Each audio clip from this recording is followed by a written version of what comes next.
Welcome back to History Unveiled. I'm Alex. And I'm Jordan. Today, we'll dive into the complex relationships between the pro-Israel lobby, President Eisenhower, and the Dulles brothers during the early 1950s. In January 1953, President Dwight Eisenhower seemed to be taking a different approach compared to his predecessor, Truman. What was his stance on the Palestinian refugees? Eisenhower recognized the humanitarian crisis faced by the million Palestinian refugees displaced after Israel's 1948 actions.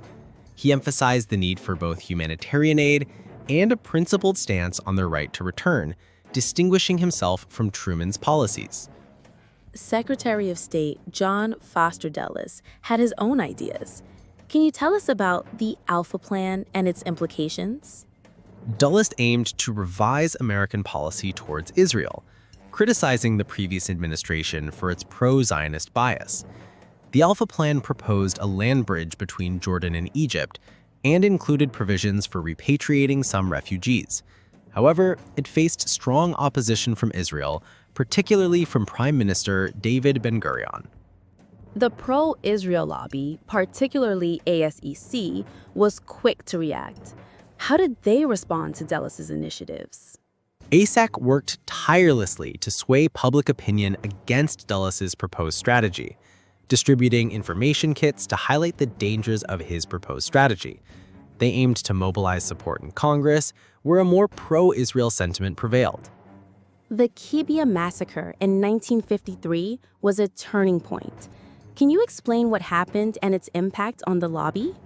Israeli commandos led by Ariel Sharon killed 69 villagers in Kibbutz as retaliation for a Palestinian attack. The massacre drew international condemnation, including from the State Department, which threatened to suspend economic aid to Israel. Kennan, from ASEC, feared the political fallout more than the moral implications of the massacre. Interestingly, the condemnation of the massacre led to greater unity among Jewish organizations. How did this occur? Instead of fostering outrage against Israel, the response brought together both Zionist and non-Zionist groups to defend Israel's legitimacy. This unity was crucial in countering emerging critical voices like the American Friends of the Middle East. Eisenhower seemed to underestimate the power of the pro-Israel lobby. What was his perspective? Eisenhower believed that the Zionist lobby was a minority pressure group, often dismissing its influence. He thought that most Jewish people were anti-Zionist and felt confident that he could navigate foreign policy without significant Jewish influence. However, during the midterm elections, the lobby demonstrated its power. What happened? The pro-Israel lobby pushed for candidates who would support military aid for Israel and an embargo on aid to Arab states. Eisenhower and Dulles resisted these pressures, emphasizing a policy of impartiality. However, they quickly realized that the lobby's influence was stronger than anticipated. The Dulles brothers faced internal conflicts regarding their policies towards Israel. Can you elaborate? John Foster Dulles was frustrated with Israeli interference in domestic politics during the elections. He sought to maintain a balanced approach, but found it challenging due to the lobby's aggressive tactics and pressure. The early 1950s marked a critical period in U.S.-Israel relations, characterized by tensions and shifting policies.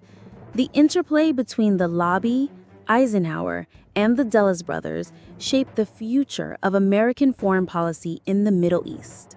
Indeed, this era set the stage for ongoing debates about the influence of lobbying in American politics and its implications for foreign policy. Thank you for joining us for this episode. We hope you found it enlightening. See you next time on History Unveiled. We'll continue to explore how historical events shape our understanding of contemporary issues.